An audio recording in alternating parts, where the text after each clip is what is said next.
Welcome back, everybody, to the New York Mets franchise. We got an important one here today. We're going to try to sign our draft picks right after the All-Star break, get into the second part of the season. We start 9 games back in the division, but sign our draft picks. If you were not here for last season, season number 1, it was an absolute failure of signing the draft picks. It was. I did not sign our first round pick and missed out on 2 others. It's the first time that has happened to me, so this year is going to be a completely different thing. First, let's see the All-Stars we have. So Griffin Jax comes to us through a trade. He is going to be an All-Star for us, and same thing with Edwin Diaz. So we have 2 pitchers from the bullpen, no starters. As for the lineup in offense, we don't have any starters this year. Let's see, anybody in here from us? Jeff McNeil. So that is it. 3 All-Stars from us this year. Last year, I think we had 5, and we had a couple starters. So, not this year. The offense just not producing what there, should be, as the AL is going to win. Owen Casey no longer injured, so that is cool. But 3 All-Stars, we'll take it. And now we got a chance to sign our guys. So, we got $10.32 million bonus allotment. Let's see if we can sign these guys right now. We had a problem last year, too. Our top pick, I think it had like 35% interest, and it was just a disaster. So Gabe Pena, our number 1 pick this year, he's at 48, so it'll take another few days, next signing period to get him up where he has enough interest to sign. If you've never done this before, if you're new, once you draft, obviously, you got to have him get it over 50% before you can even offer him a contract, and obviously they have their own bonus demand. We're going to try and Ricky Nesbitt first, and he declines. So not a good start. So you can see, even if they have high interest and you kind of meet their demands, it's not a guarantee. Let's try Carlos Acevedo. He has signed. So Carlos Acevedo is the first one down. I'm hoping we could sign all these guys, obviously. Pedro Fabregas is going to be next. We're going to up it just a little bit to $490. He wants $448. Doesn't like it. He declines the offer. So we're not off to a very good start. Let's try Christopher McLean. $375. He wants $294. He declines. So right now we're offering a little bit over what they want, their bonus demand, and it's absolutely not working. So we just got 1, and that is it. As you can see, before we get into the second half of the season, we are 9 games out of first place. Not sure if we're going to be able to compete for a division title. We are 4 games out of the wild card. We just got to surpass the Cubs, Giants, and the Cardinals or Diamondbacks are right there at 55 wins. So, we're not far out of the wild card. As we take the first game back to Milwaukee, we take the second game 7-3, and now we can get it to signing once again. So Gabe Pena, our number 1 pick, he's up to 51%. We can offer him. We're going to offer him 5.37. He wants 5.2, and Gabe Pena has signed. We have signed our number 1 draft pick. Whoa, that is like, wipe the forehead there. Thank you. There you go. Pedro Fabregas, though, is going to decline again. Let's try Ricky Nesbitt one more time. He's declined. So these guys are not too happy. Christopher McLean finally has decided to sign, so he will be on board. Decent potential. We'll see after the signing period what these guys really are. And we'll end up sweeping Milwaukee. So good way to come out of the All-Star break. Nice sweep of the Brewers, and now we got 3 games here in Kansas City. Up 4-2 in the 8th. Brooks Lee, couple home runs. And we get the victory 5-3. So that's 4 in a row to come out of the All-Star break. And let's get into more signing. Hopefully we can get all of our guys signed. Let's try Ricky Nesbitt again. Let's up this just a little bit more to 1.56. You know what? Let's go 1.64. And he's signed. Ricky Nesbitt, there we go. He has signed. Glad he has signed. He's going to definitely be a B to A potential for sure. So we got Pedro Fabregas. He has declined a couple offers in a row. Let's just go up to almost $670K. And Pedro Fabregas has decided to sign. So he is on board. But Bobby Bone, he is our last pick. We're just going to have to get that percentage up. Well, Lindor is going to be out for 1 to 2 weeks. He's been struggling anyway, so this might actually kind of work out in his favor. We do win the second game against Kansas City, and we complete the sweep. So back-to-back sweeps to start off the season. Man, that is what you want to see. So let's see if we get Bobby Bone. This could be even better if we just sign all of our draft picks. And he declines his first offer, so does not want that one, even though we offered him a lot more money than he wanted to. So now we'll get into the series against the White Sox. And now Walker Buehler's going to be out for 1 to 2 weeks. We did get the victory there, so man, that is 7 in a row. But with Buehler out, we're going to have to bring up somebody. This is just going to be I think, temporary thing. I don't really, once Buehler comes back, he's going to go straight back down.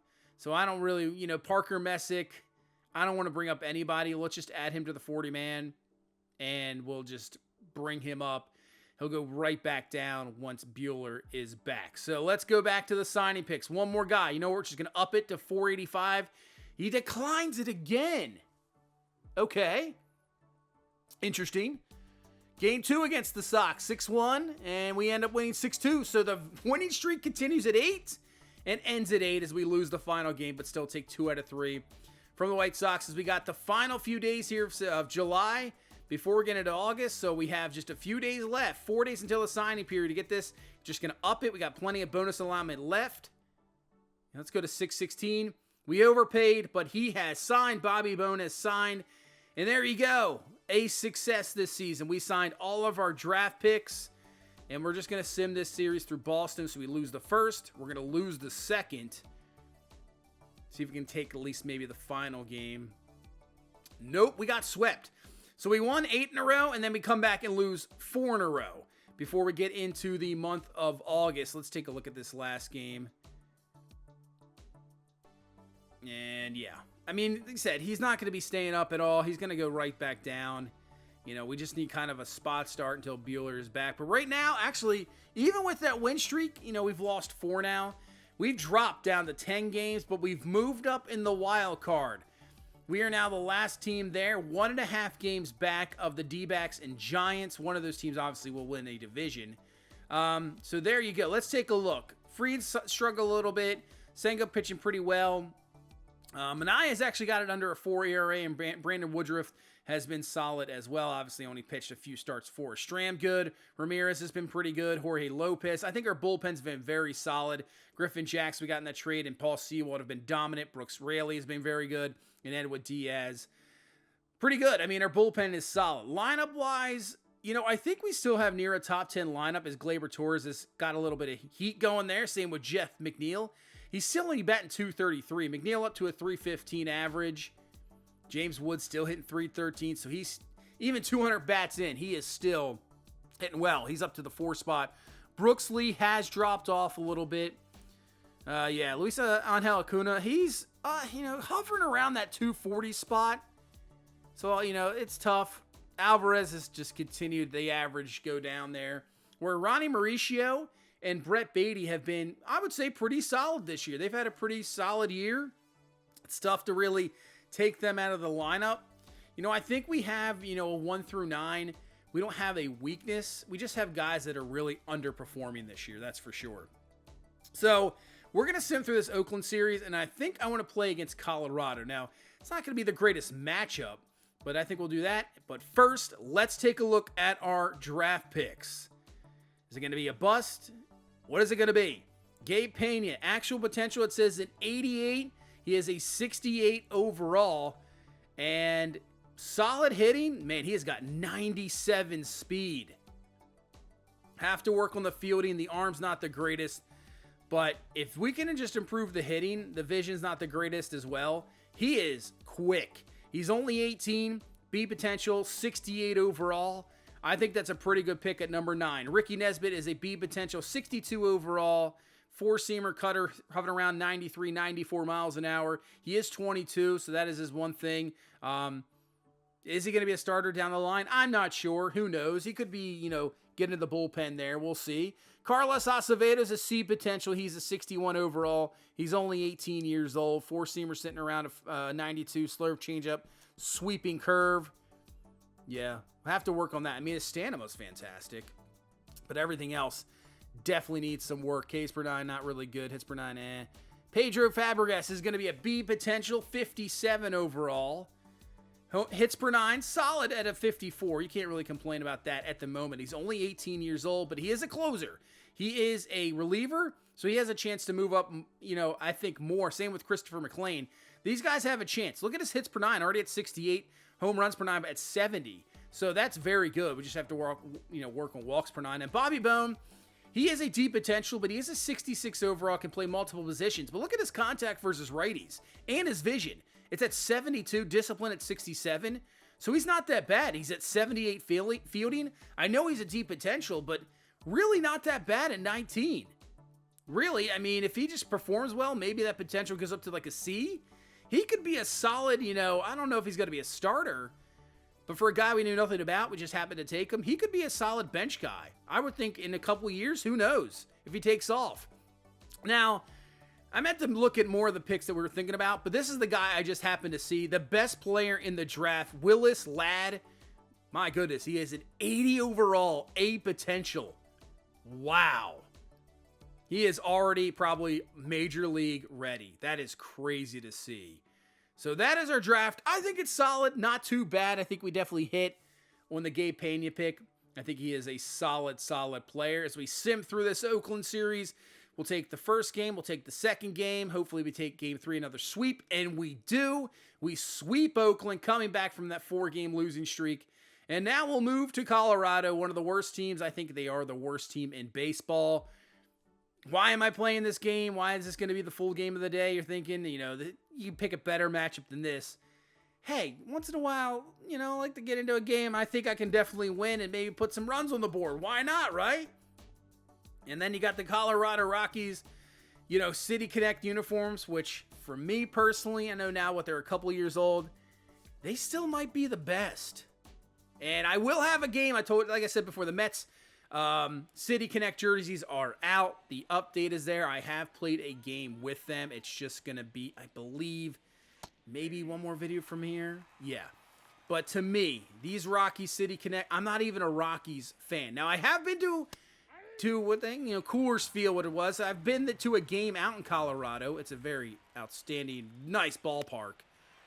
As Lindor gets into this one, and that's going to be an easy fly ball out, actually, off the end of the bat. But these uniforms, I've raved about them. To me, they're still like top. They're just so good. They look so good. That's what you want from City Connect. I think sometimes this past 2 years, they really haven't hit on these uniforms. I don't mind the Orioles ones. As an Oriole fan, it's been always a bit of a controversy whether you like it. I think they're a little plain, obviously. But still, I don't mind them. I like them. The black pants, I don't know. It's an interesting look for baseball. Just not used to, black pants. But I think some of the Phillies ones this year, I'm not too much of a fan of. Even the Mets ones. Now, I will say, I think if the little color they pull in is Francisco Alvarez gets out of the park, we're definitely used to that, especially here in Colorado. That's going to happen a little bit more often, you would think. 20th home run of the season. But I think more color, and that's why I like these Colorado ones. It definitely looks really cool. Definitely like them. Almost half got a Colorado jersey, but, I don't know about that one. So, it's tough to pay for a jersey for a team you don't really like. Hats, I have no problem. Jerseys, obviously, you're spending near $200. It's crazy. As here's Luis Angel Acuna, and he's going to rip this one for a base hit right off the bat. That perfect sound. Cannot beat that. 109 off the bat and a base hit. We got the 2-0 lead as Brett Beatty gets a hold of this one. Deep into right field, and it's going to just die out there, and right doesn't even get to the track, out number 3. But we got a 2-0 lead as Kodai Senga is dominating right now against not a very good lineup. Let's just put it that way. Not a good lineup as well, as that's going to be a strike 3. Now, if you're wondering what happened to the first run, what? I didn't even see the first run. It was a James Wood home run. Now, wanted to show it, so that's going to be a strike 3 to Fernandez, but the recording got a little bit messed up and wasn't able to show it. But a James Wood solo shot, Alvarez with the solo shot, gives us the 2-0 lead. 0-2, and Senga is just dominating here right now. These Rockies guys have no idea what is happening. He is just mowing down guys here left and right as we head to the 4th inning. As Gleyber Torres, well, he's going to add himself another home run. This one is cranked out of here. See you later. And that's going to give us a 3-0 lead right now in the 4th. And I'll tell you what, the way Senga's pitching, the way this Colorado Rockies lineup is, Three's probably going to be enough. I mean, one probably was going to be enough right now the way it's going. But 3-0 lead here. Love to add more here in this ballpark as Brooks Lee now coming to the plate. But yeah, Brooks Lee has kind of slowed down a bit. He rips this one, though, down the line. That's going to be a fair ball. That's going to be 2. I was hoping he would end up maybe a 280, 290 season with like a 350 on base. Maybe get around 20 to 25 home runs, but right now at the pace he is at, that is not going to be the case. Still want to see more improvement. And obviously I said last year, I want to see improvement in the field. He had 8 errors last year in limited time. So hopefully that improvement is, hey, if you're little improvement with the bat, but you show a lot of improvement in the field, hey, that's outstanding. I mean, you're a complete player. That's what we want. As here comes Brett Beatty coming to the plate. He's had a great season, I think. He really has really shown a ton of improvement. And that's why this year, this team, we have a chance to compete for the playoffs. But, man, next year, I think this team can be even better. 3-2. And hits this one well. This is going to be trouble. This one's going to at least get down to the gap. It is off the wall. Brooks Lee scores Beatty in there to second base with an RBI double here in this 4th inning to continue the 4-0 lead, his 26th double of the season. And Nimbo's going to pop it up, so that in the end the inning, but still 4-0 lead. But yeah, another, Beatty this first full year, Brooks Lee. I mean, heck, James Wood will have a full season next year. This is a chance next year to have an outstanding team. Rotation, maybe Charlie Soto makes it. Owen Casey in outfield position could make this team next year. We have a lot of young talent. We've built this team completely back up, and it's good to see. Ground ball to Acuna, so he's going to get another put out here. So back-to-back here in this 4th inning. So 2 away. Nolan Jones to the plate. And pops it up, so Acuna's going to get every out here. So he'll take that one. Easy pop up there at 3rd and out number 3. And I believe Colorado at the moment does not have a hit yet. Not yet. I mean, it's a little early, obviously, but still, Senga pitching well. As Lindor, I don't know why I'm swinging at that pitch. Why? He has 9 stolen bases, and that's number 1 on our team. So that is one thing we'll definitely have to improve on, is the speed factor, which right now we just do not have. As Lindor, does this have enough? Deep into right field, I think it's going to be right there at the track for the out. Yeah, I mean, that's going to be a problem with speed-wise. I'd love to steal some bases, because this offense it's just strange. We don't have a pure power guy. I mean, James Wood could be that guy, and I think he will be maybe next year. As McNeil, that's going to be out there and right. So really, I don't even know if we're going to have a guy that hits 30 home runs this year. I don't know. It's not looking that way. So we're not even going to have a 30 home run guy, but James Wood. We'll see this homer. This is absolutely blasted to center field and well out of here. James Wood. We'll see what he ends up at the end of the season. He's already got 13, and obviously he hasn't even played a full season. So he has a chance to get up into the mid-20s if he hits 30.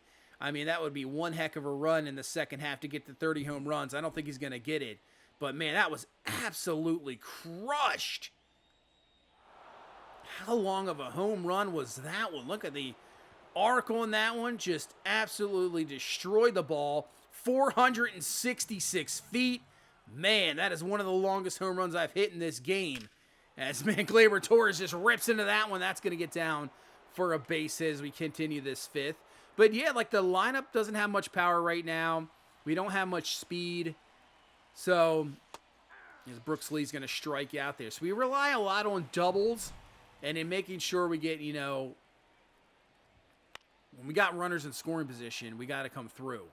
So, that's why I think sometimes this lineup can falter a little bit.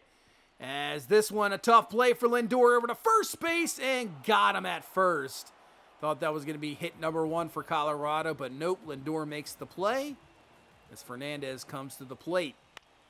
And he's going to get jammed there, but just fouls it away. 2-2 pitch now. Senga, ground ball. Acuna's got it easily over to first base, and there's out number 3. Now, Acuna's playing third today. Like I said, still going to switch him to right field. I have no problem him playing multiple positions.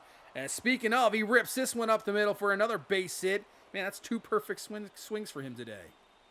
That's what you want to see. That is what you want to see for sure. Rips that base hit. As he has struggled against righties. Oh, what a play at first base. That saves at least 1 run. As Beatty's going to ground out there. Great play there at first base. But yeah, that's good to see Acuna hitting well against righties. He has struggled against that. Lefties has been a lot better. So good to see as that run will come in.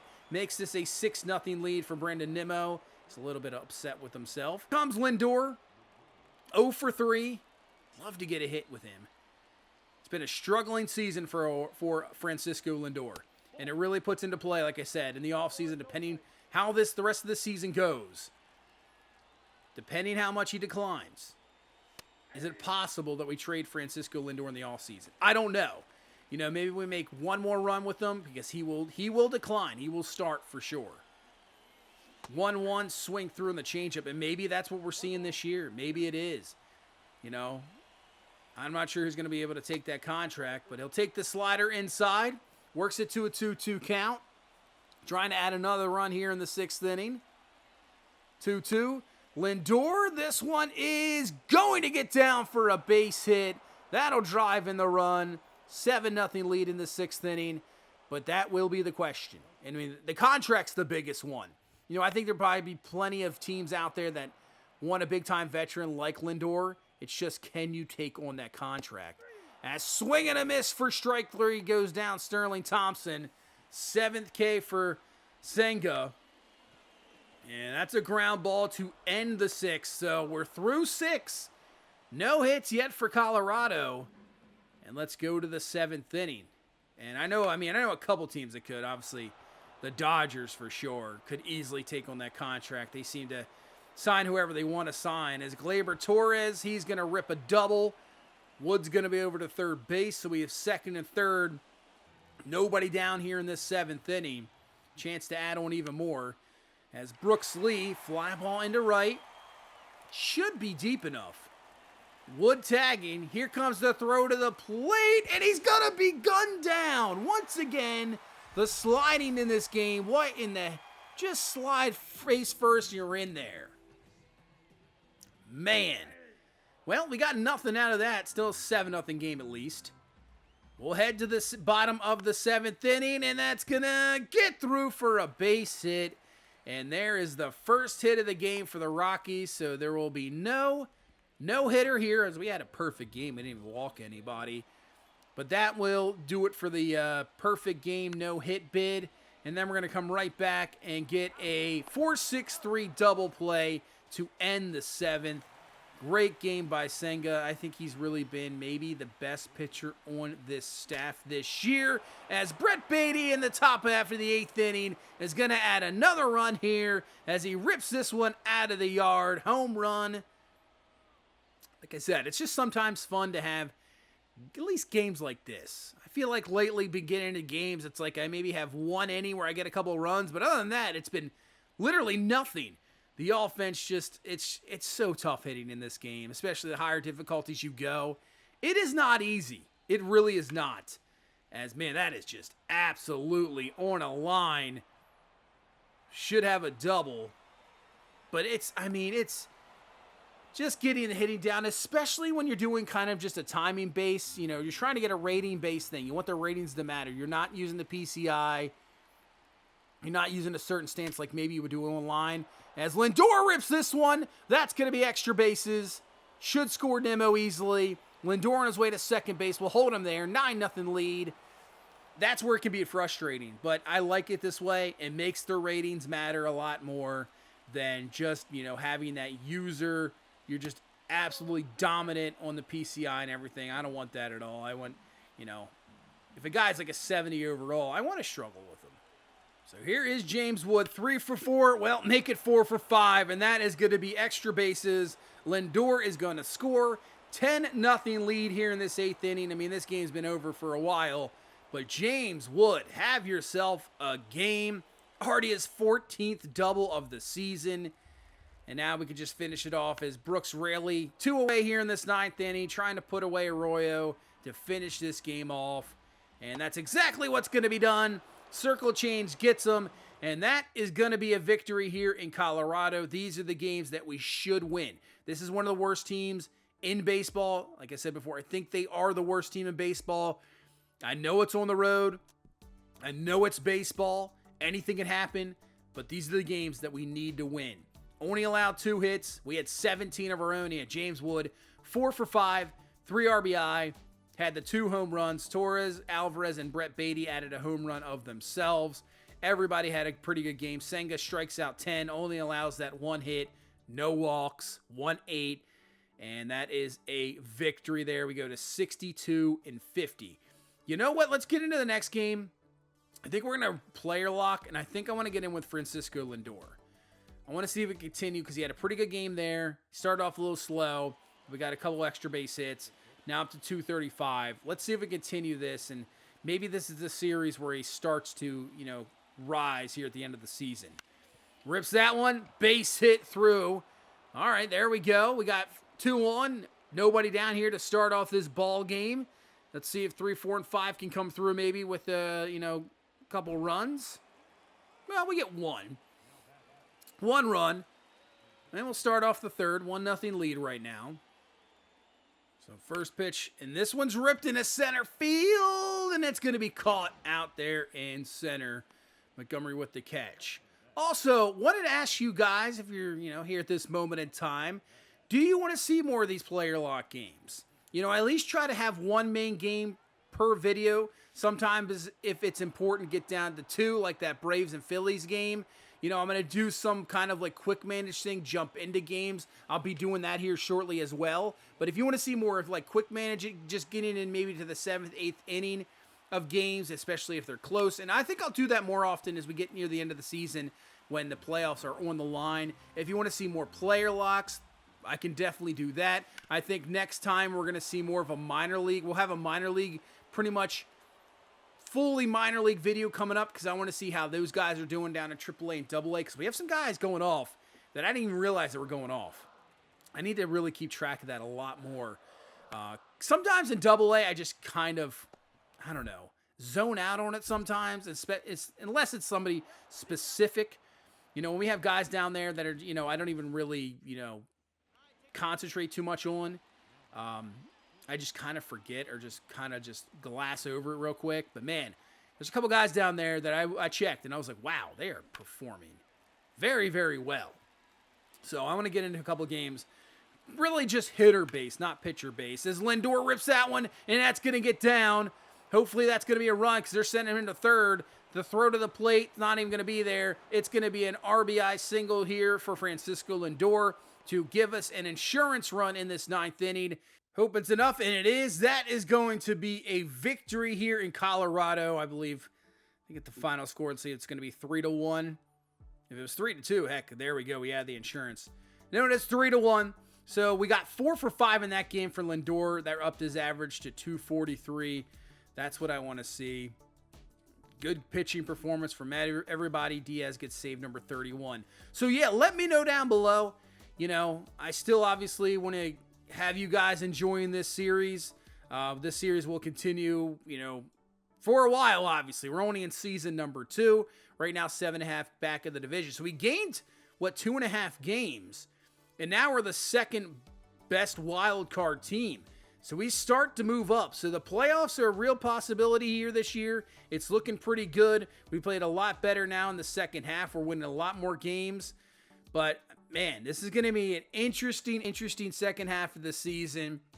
If Lindor starts to heat up, if Gleyber Torres starts to heat up, with the rotation we have, the bullpen we have, we're going to be a dangerous team to really the rest of the season. We really will be. But that's going to do it for this one. Thank you guys so much for watching. Hit that like button, subscribe for more, and I will see you in the next one. You guys have a good one. Bye-bye.